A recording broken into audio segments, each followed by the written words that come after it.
প্রতিদিনের মতো চলে আসলাম আরও একটি নতুন রেসিপি নিয়ে। আশা করছি এই রেসিপিটাও আপনাদের কাছে ভালো লাগবে। ভালো লাগলে অবশ্যই একটা লাইক দিয়ে পুরো ভিডিওটা ওয়াচ করবেন। আসসালামু আলাইকুম, কেমন আছেন সবাই? আশা করছি সবাই ভালো আছেন। আমিও আলহামদুলিল্লাহ ভালো আছি। তো আজকে কিন্তু অনেক দিন ধরেই মাছ, ডাল, ভর্তা, চিংড়ি মাছ মানে এই ধরনের খাবারগুলো খাচ্ছি। মাংস থেকে একটু দূরে চলে গেছিলাম। তো আজকে অনেক দিন পর মাংস রান্না করতেছি। তো আজকে হচ্ছে গরুর গোশত রান্না করব। তো সেই জন্য এই যে গরুর গোশতটা আমি ধুয়ে নিয়েছি। তো ধোয়ার পর এখানে গরম মশলা এগুলো দিয়ে দিয়েছি, তেজপাতা, তারপর দিয়ে দিয়েছি আদা রসুন বাটা, তারপর দিয়ে দিচ্ছি মরিচের গুঁড়া, এখন দিয়ে দিয়েছি হলুদ গুঁড়া। আর আমি কিন্তু আদা আর রসুন একসাথে পেস্ট করে নিয়েছি। এখন দিয়ে দিচ্ছি জিরা এবং গরম মশলা গুঁড়া একসাথে আমি সব কিছু গুঁড়া করে নিয়েছিলাম, ওগুলা দিয়ে দিলাম। তো আমি কিন্তু আলাদা আলাদাভাবে গরম মশলাটা করি না, একসাথেই করি।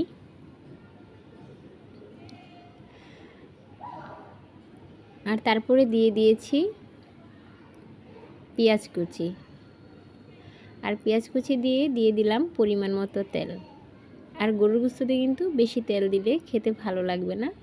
অলরেডি কিন্তু গোশতের মধ্যে অনেক তেল চর্বি আছে, তো সেজন্য গোশতের মধ্যে তেলটা একটু কমিয়ে দিয়েছি।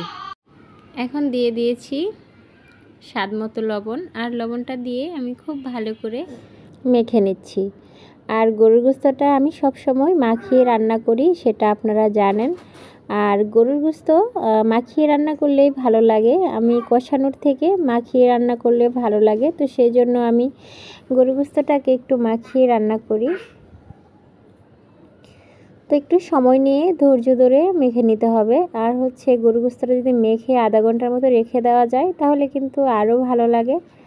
তো আমার কাছে এতটা সময় নাই, আজকে দুপুরবেলা সবাই খাবে, তো সেজন্য অনেকটা বেলা হয়ে গেছে। তো সেজন্য তাড়াতাড়ি করে রান্না করতে হচ্ছে। আমি 10-15 মিনিট রেখে দিয়েছিলাম, কারণ এত বেশি সময় নেই। তো আমি কিন্তু এখন গোশতটা চুলায় বসিয়ে দিয়ে মানে বলক চলে এসেছে একবার। এখন আমি একটু নেড়ে চেড়ে দিচ্ছি। আমি একদম খুব ভালো করে কষিয়ে নিব যেন গোশতের টেস্টটা একটু বেড়ে যায়। আর ভালো করে যদি গরুর গোশতটা কষানো হয় তাহলে কিন্তু গোশতের টেস্ট একদম বেড়ে যাবে। তো এই দেখুন আমি কত সুন্দর করে কষিয়ে নিয়েছি, একদম গোশত থেকে তেলটা ছেড়ে দিয়েছে আর গোশতের কালারটাও চেঞ্জ হয়ে গেছে। এখন আমি দিয়ে দিচ্ছি আলু। আর আজকে আলু দিয়ে ঝোল করব, তো আলু না দিলে তো হবে না। আর বাচ্চারা যদি ঘরে থাকে তাহলে কিন্তু আলুটা দিতেই হয়। আর আমার বাসার বাচ্চারা কিন্তু খুব ভালোবাসে আলু, তো আলু দিয়ে গরুর গোশত রান্না করলে ওরা বেশি পছন্দ করে, তো সেই জন্যই আলুটা দেওয়া।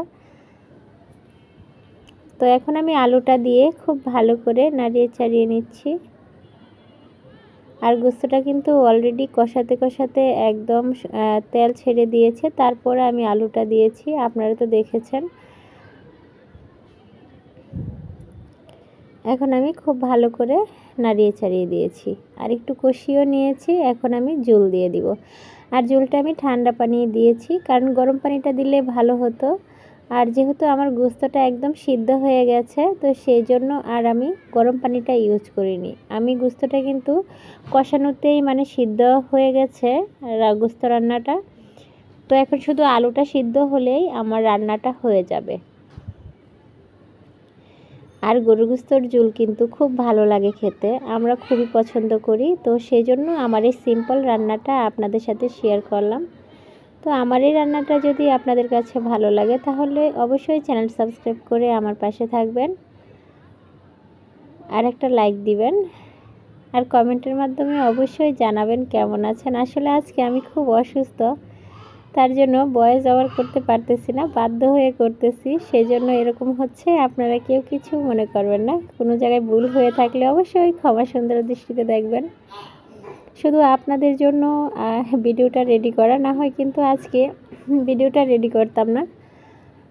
আর জানেনই তো ইউটিউবে কাজ করলে কিন্তু ভিডিও আপলোড করতেই হয়, না হলে কিন্তু চ্যানেলটা ডাউন হয়ে যাবে। তো সেজন্য আজকে আমি ভিডিওটা দিয়েছি।